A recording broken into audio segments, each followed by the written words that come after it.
Hello everyone, welcome to my channel. For those of you all who are new, I would like to introduce myself. My name is Tori and I am an American studying in the UK for my master's degree. I'm actually not in the UK right now, but if you want more details about that, you can watch my other videos about how I got stuck in America, coming home for Christmas break. It is now April, but we'll talk about that another day.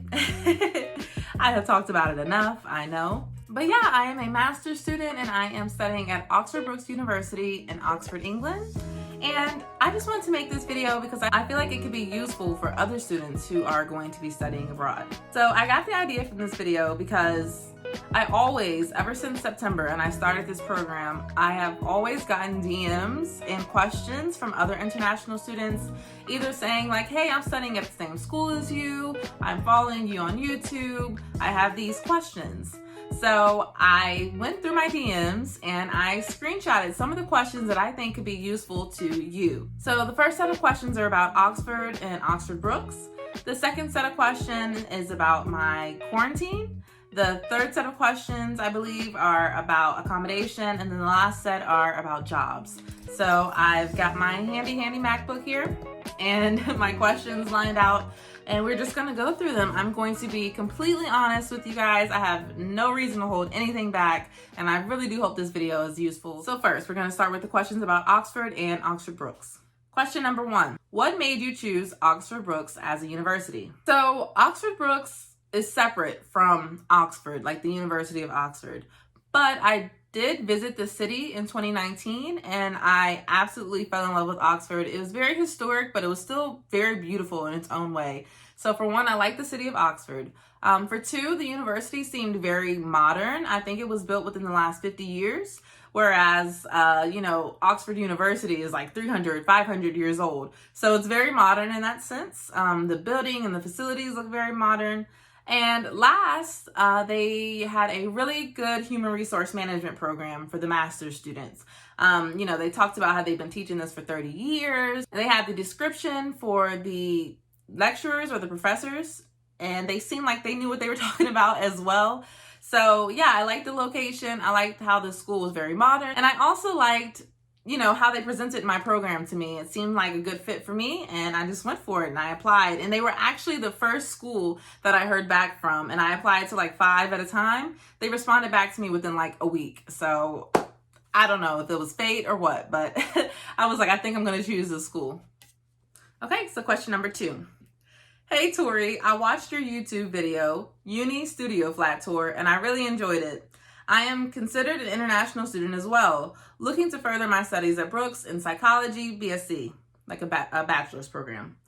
Could you tell me how your experience has been so far?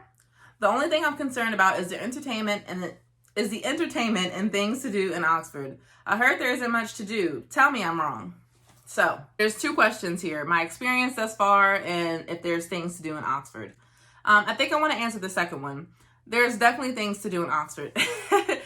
Now, mind you, this is not London or anything like that. It's not, a really huge city, but it is on the bigger side of cities. And I personally live very close to Cowley Road. And on Cowley Road, there are tons of shops, food places, restaurants, bars, clubs, all of that. So I personally never really ran out of things to do. Now, granted, there was a lockdown, a 4-week lockdown while I was there. And there has recently been an even longer lockdown.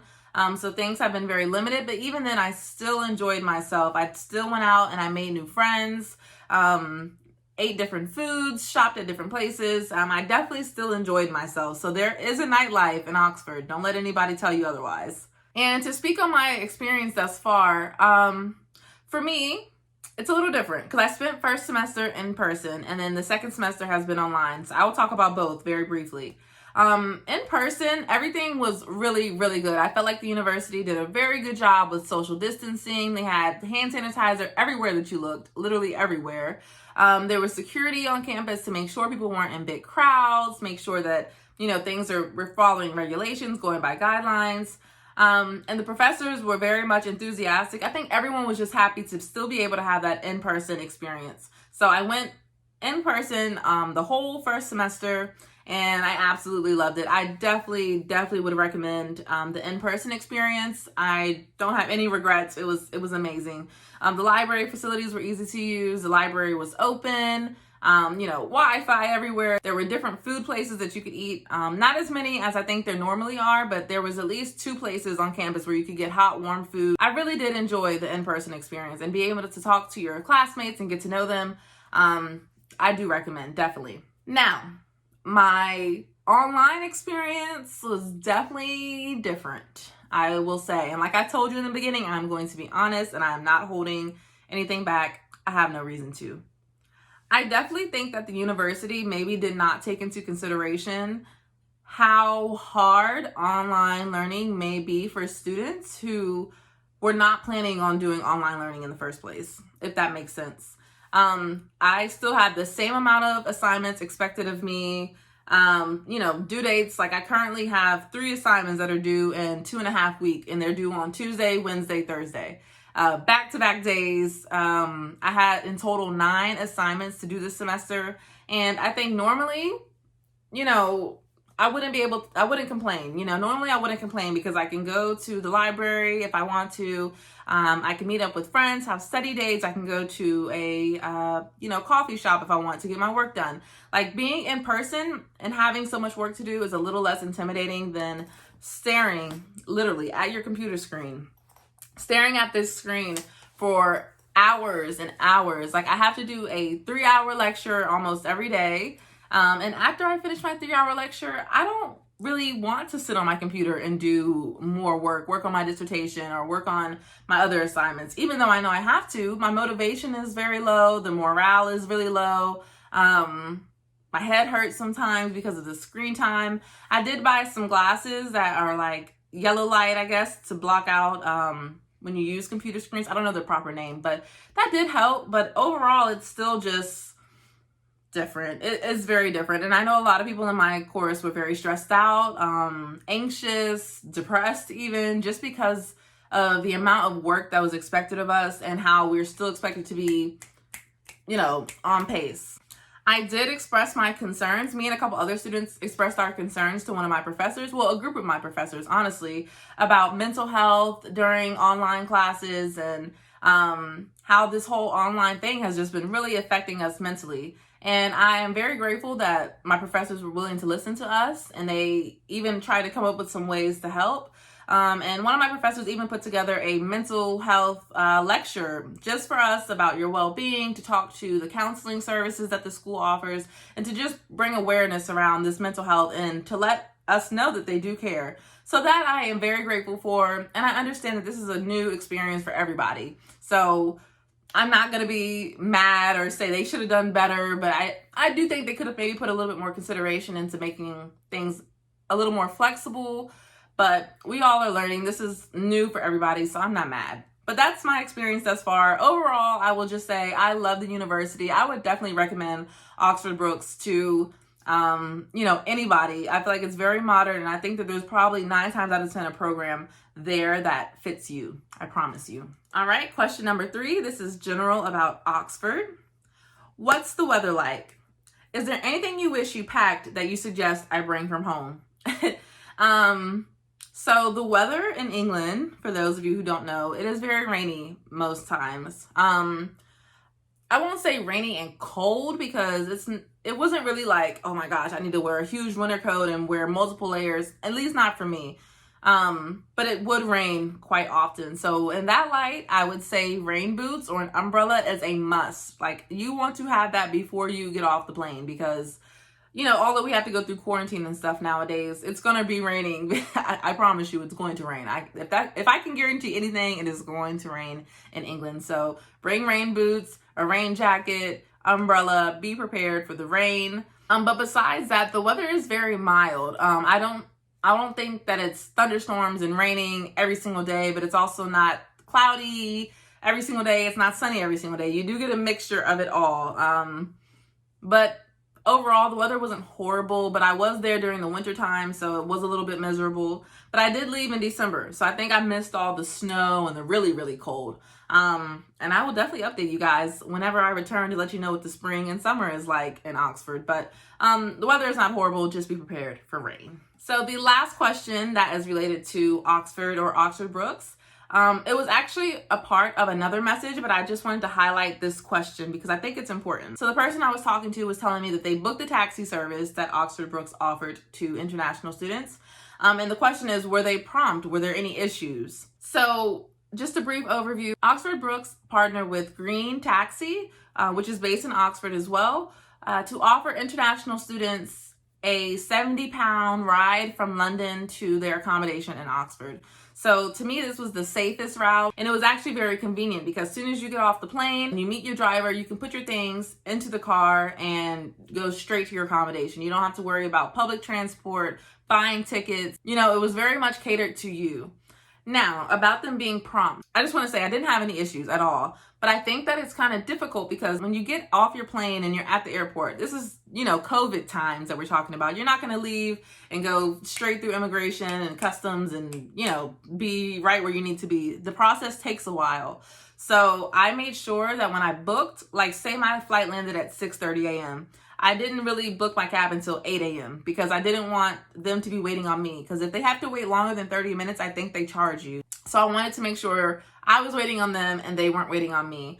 But I was finished before 8 a.m. So I called the cab service and I let them know like, hi, I thought that it was going to take me longer, but I'm done now. Can you please let me know how far away my cab is? And they were able to tell me how far away they were, what my driver's name was, what he would be wearing. So I felt very, very safe. And once we were in the cab, we had very good conversation. Again, I felt very safe. I felt like it was casual. And I felt very grateful for this ability to, get off my plane, have a personal cab just for me, and get back home. 70 pounds is not extremely expensive, considering that you'll be in a cab for about an hour or longer coming from the airport. So if you are going to be coming and you want to use that cab service, if they're still offering it, then I do recommend that. And it's something I do want to praise Oxford Brookes for because they were looking out for international students like me. So those are all of the questions about Oxford or Oxford Brookes in general. Now I want to move to quarantine questions. So someone asked, how was quarantine in Oxford?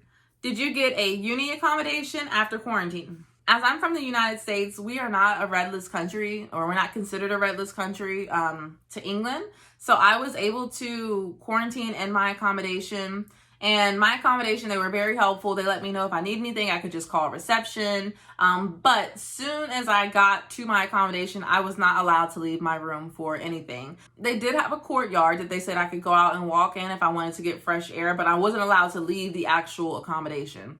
So I stayed in my studio for 14 days because, like I said, this was back in September. And I'm not even going to go into too many details about how quarantine was because I do have a whole video about my quarantine struggles. I will link it above. But overall, after I got over all of those rough patches and my struggles, I think that quarantine was manageable. I didn't go crazy. I was talking to my mom every day. I was able to talk to my friends back home. So quarantine wasn't as bad as I thought that it would be.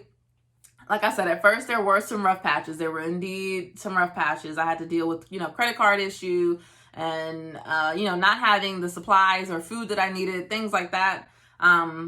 So that is something I would definitely prepare for in the future. If I go back and I have to do quarantine again, I will already have my groceries ordered. I already have a UK bank set up, so that's handled.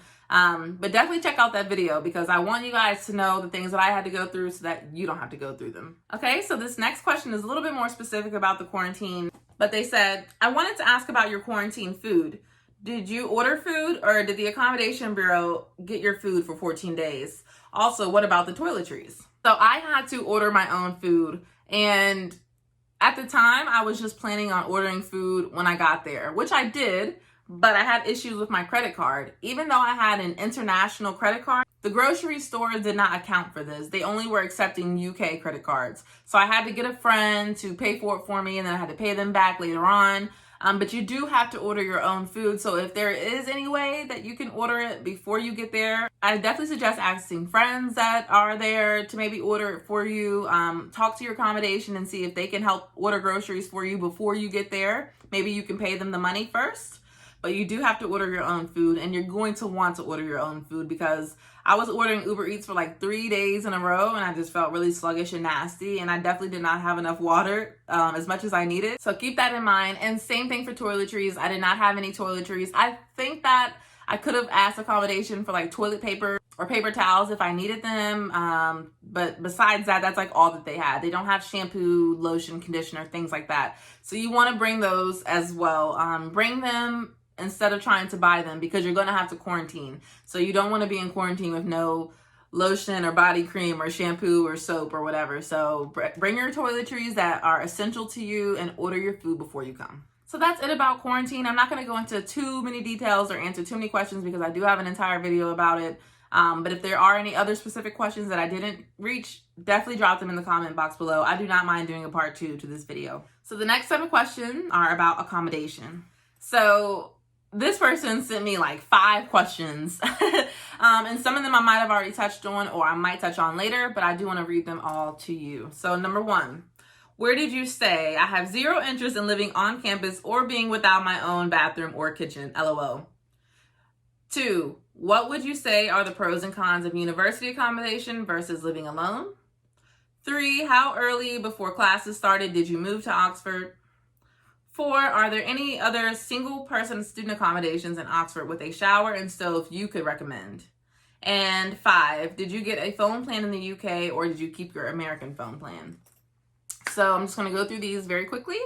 Number 1, where did you stay? I'm not going to tell you guys just yet where I stay at, just because I might be returning there and I don't need any stalkers. No.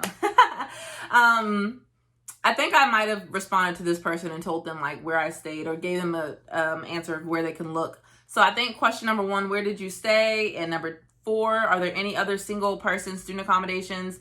There are 2 that I know about. There's one called Slade Park, and I know they offer studios in Slade Park. And the Muse, there's a few studios there at the Muse in Oxford as well. But really, you can just do a quick search either on the university's website, or there's like Room Finder, different websites where you can just search studio accommodation in Oxford. If you want your own room where you have your own kitchen, your own bathroom. I was the same as this person. I didn't want to share my own bathroom and kitchen either. So you can check out my studio tour if you would like. I'll put that video as well. If you just want to see what it would look like to have a studio to yourself. And then I guess to go to the next question, are there any pros and cons of university accommodation instead of living alone? And I think what they mean by university accommodation is sharing. Like sometimes people share a flat, so they'll have their own room with their own bathroom, but they have to share the kitchen, for example. That is very common in the UK universities.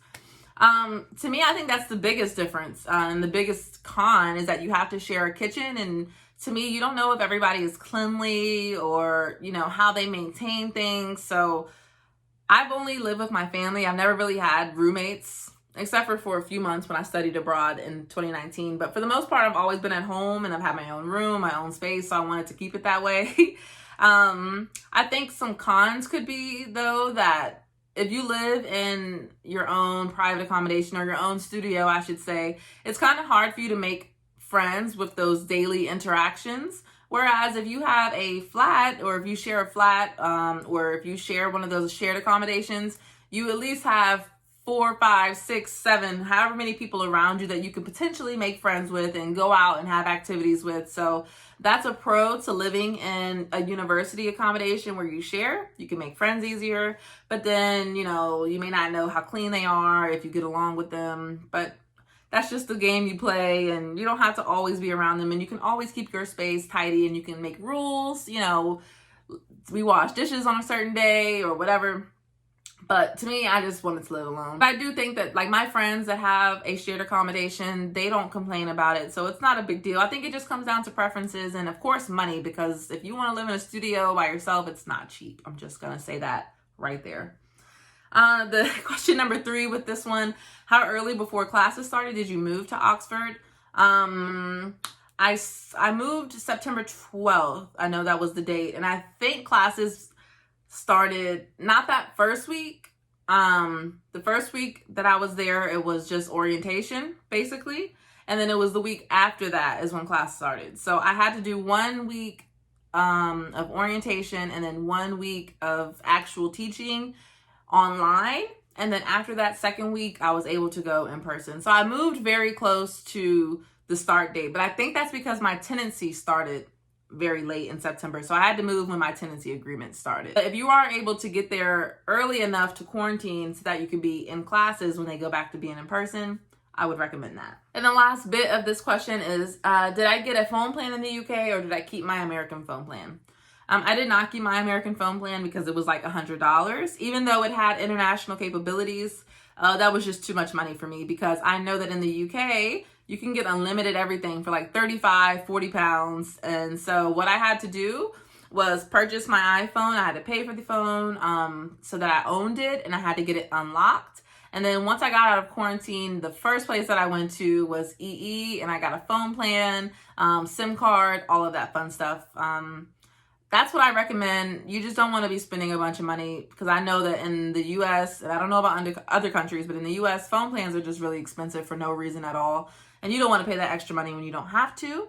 And my phone plan back home, I had to pay if I wanted to make international calls. So in the end, it would have charged me more money if I had to make a simple phone call to the grocery store or something like that. So it was good to have a local number so that local people can contact you and then you can contact other people as well. Okay, and last question about the accommodation. They said, "Hi, I love your videos. They've been very helpful as I've been preparing to move over to the UK in a few weeks. I was wondering, how do you find living in a studio? As a grad student, I just didn't want to share a space with younger students, but with COVID, I imagine it's a little harder to meet people outside your living area." So I've kind of already touched on this, but like I said, it's not really hard to make friends. I like the person who lived in the studio next to me. I have him on Snapchat. We still have conversations to this day. I met a few other people through the accommodation just by passing by or going to the laundry room. So you do meet people. If you want to make friends and meet people, then you will. I promise you. But even though I lived on my own, the whole issue of dealing with undergrad or younger students, that didn't go away. I just want to say that. Like, I was still surrounded. I probably was one of the only postgraduate students in my accommodation. So there was still very much like a rowdiness and like noise, and there were young people around. So that living by myself didn't get rid of that, but I didn't have to share the space with the younger people or the freshmen, things like that. Again, it's just preferences. But I was very happy with my setup and being alone and making friends when I wanted to and not making friends if I didn't want to. So we've covered Oxford and Oxford Brookes. We have covered quarantine and we've covered accommodation. And the last questions were about jobs. So this one says, "I want to apply for an MSc in marketing and brand management, and I would like to have some information about the university if it's possible, like the quality of studies, if it's worth it or not. Is it possible to find part-time jobs? And also about the accommodations as well. I know that this year was an exception and you didn't really enjoy fully your time in Oxford, but yeah, it was a really difficult year. Anyways, thanks in advance." Yes, it was a very difficult year, but I don't want to say, I mean, I get what they're saying by not fully being able to enjoy because the experience was just different, but I did enjoy myself. I just want to say that. So they asked a question about, the quality of studies. I already touched on this. I recommend Oxford Brookes. I think that you're going to get what you pay for. The university, like the people that teach your program, they have experience in that area. They've done research in that area. They've worked in that area. So the qualities of study is very top tier. I feel like I'm getting what I pay for with this master's degree, definitely. Is it possible to find part-time jobs? I found a part-time job very easily within my accommodation. And I think that if you wanted to, you could. I don't know about with COVID, how easy it is to just walk into a place and put in an application, but just set up job alerts. And the university lets you know about jobs. There are university jobs where you can work on campus. There's jobs where you can work around Oxford in the shopping mall or in other small shops. So the opportunities are definitely there. You just have to seek them out. And then they also asked about accommodations, but we've already touched on that. So the last little question, they asked how much students are paid for the part-time jobs, just an estimate. So the job that I work in is around £8, and I was told that I get paid more because I'm over 21, I believe.